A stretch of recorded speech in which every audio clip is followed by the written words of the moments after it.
LNMU under graduate semester 2 के syllabus में हमें कैलकुलस एंड ज्योमेट्री पढ़नी है। और कैलकुलस एंड ज्योमेट्री का जो सिलेबस है ये 5 यूनिट्स में डिवाइड है। इस सिलेबस को पढ़ने के लिए जो किताब जो हम रिकमेंड कर रहे हैं वो है ये लालजी प्रसाद की सेमेस्टर 2 की एक बुक आती है जो ये सारे यूनिट्स को कवर करती है। आप इसके लिए आप सेपरेट भी पढ़ सकते हैं किताबें। ये यूनिट पहला वन जो है, यूनिट फर्स्ट जो है वो कैलकुलस का डिफरेंशियल कैलकुलस का सेक्शन आता है। ये जो सेक्शन है वो डिफरेंशियल कैलकुलस है, डिफरेंशियल कैलकुलस। ये जो दूसरा सेक्शन है, ये दूसरा सेक्शन इंटीग्रल कैलकुलस का है। इसके बाद जो थर्ड एंड फोर्थ है वो ज्योमेट्री का सेक्शन है, और जो लास्ट सेक्शन है वो है वेक्टर का।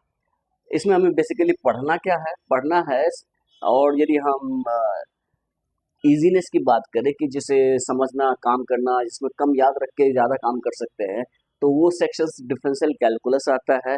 यूनिट 1, यूनिट 5 ये बहुत ही सिंपल माना जाएगा आपके सिलेबस के रिस्पेक्ट में। फिर इंटीग्रेशन भी सिंपल ही होता है।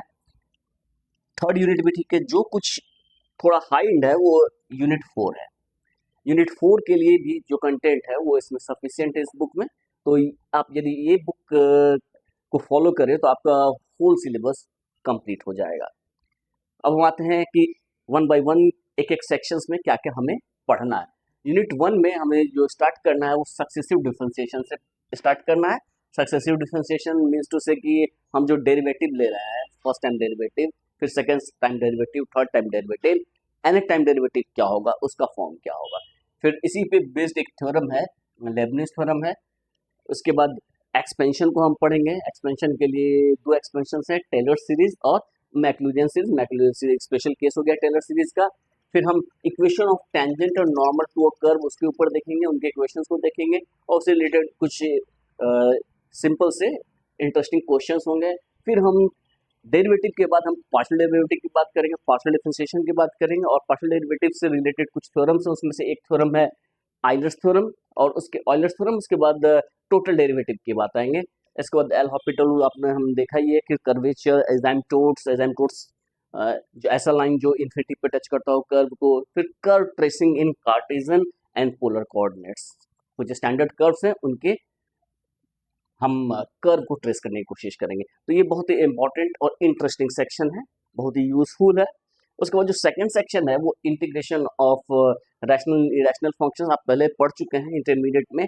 उसी सेक्शंस को उसके सबसे लास्ट सेक्शन से स्टार्ट करते हुए फिर आगे बढ़ते जाते हैं। इवैल्यूएशन ऑफ डेफिनेट इंटीग्रल्स जो आप वहाँ पढ़ चुके हैं, नियर अबाउट वही पढ़ना होगा। यहाँ नया शुरू होगा रिडक्शन फार्मूला से। रिडक्शन फार्मूला जब यूज करेंगे उसके बाद हम पढ़ेंगे एरिया, एप्लीकेशन ऑफ इंटीग्रल की बात करेंगे, एरिया। फिर solid of revolution, area of solid of revolution, beta and gamma function. पहले area length of plane curves and area bounded by plane curves. उसके बाद volume and surface area of solid of revolution. इसके बाद beta gamma functions एक special type का integral है, उसको हम बीटा एंड गामा फंक्शन के रूप में हम डिफाइन करेंगे। उसके बाद लास्ट इस सेक्शन का यूनिट होगा मल्टीपल इंटीग्रल से। हम जो सिंगल इंटीग्रल यहाँ पे सक्सेसिव डिफरेंशिएशन की बात की, यहाँ सक्सेसिव इंटीग्रेशन की बात करेंगे। तो यहाँ सक्सेसिव इंटीग्रेशन ना करके इसे हम बोलते हैं मल्टीपल इंटीग्रल। यहाँ पर इंटीग्रेशन जो करेंगे उसमें जब हम देखेंगे तो पता चलेगा, बहुत ही आसान सा सेक्शन है। अब यूनिट 3 के ऊपर आते हैं। यूनिट 3 जो है वो बहुत ही सिंपल सा है, ये है ट्रांसफॉर्मेशन ऑफ रेक्टेंगुलर एक्सिस। अब एक्सिस को हम रोटेट करते हैं और ट्रांसलेट करते हैं। ये दो सेक्शंस हम पढ़ते हैं ट्रांसलेशन ऑफ रेक्टेंगुलर एक्सिस में, उसका कॉम्बिनेशन भी पढ़ते हैं। उसके बेस पे हम जनरल इक्वेशन ऑफ कोनिक्स की बात करते हैं। कोनिक सेक्शंस के जनरल इक्वेशन क्या होता है, एक second order second degree equation जो होता है वन वेरिएबल में, वो एक कोनिक सेक्शन को ऑलवेज रिप्रेजेंट करता है, कौन कौन सा केस होगा। फिर its reduction to the normal form, जो नॉर्मल फॉर्म है कि एलिप्स कब करेगा, पैराबोला कब होगा, हाइपरबोला कब होगा, कब सर्कल होगा, कब पेयर ऑफ स्ट्रेट लाइन होगा, वो सारी चीजें हम इसमें पढ़ेंगे। इसके बाद आएंगे equation of tangent normal at a point of the conics. तो कोनिक्स को इन जनरल हम कोनिक्स के ऊपर टेंजेंट और नॉर्मल के इक्वेशन को हम देखेंगे यूनिट 3 में। यूनिट 4 जो है वो आपका, आपने जो 3 डायमेंशन ज्योमेट्री जो पढ़ी हुई है पहले, 3 डायमेंशन ज्योमेट्री में आपने सर्कल पढ़ के स्फेयर से पहले तक के सेक्शंस को, प्लेन को पढ़ रखा था। प्लेन के बाद का जो सेक्शन वो स्टार्ट होता है sphere, cone, cylinder, central conicoids means paraboloid, hyperboloid, ellipsoid, ये सारी चीजें जो है ये सेक्शंस हम यहाँ पे पढ़ेंगे। Central conicoid, paraboloids, plane section of conicoids, generating lines क्या होता है, tangent plane and normal to the conicoids. यहाँ पर टेंजेंट प्लेन की बात आती है, टेंजेंट्स की बात नहीं आती है, क्योंकि टेंजेंट एक प्लेन एक पॉइंट पे किसी एक पॉइंट पे टेंजेंट्स जो है वो यूनिक नहीं होंगे सरफेस के ऊपर, तो वहाँ पर यूनिकनेस आती है टेंजेंट प्लेन की। फिर नॉर्मल यूनिक होता है तो हम नॉर्मल की बात करेंगे, लेकिन टेंजेंट लाइन की बात नहीं करेंगे। फिर आएंगे लास्ट सेक्शन जो कि बहुत ही आसान है, वो scalar triple product and vector triple product of vectors है। फिर प्रोडक्ट ऑफ 4 वेक्टर्स, 4 वेक्टर्स को हम कैसे प्रोडक्ट करेंगे। फिर introduction to vector functions, vectors से फंक्शंस हम कैसे बनाएंगे।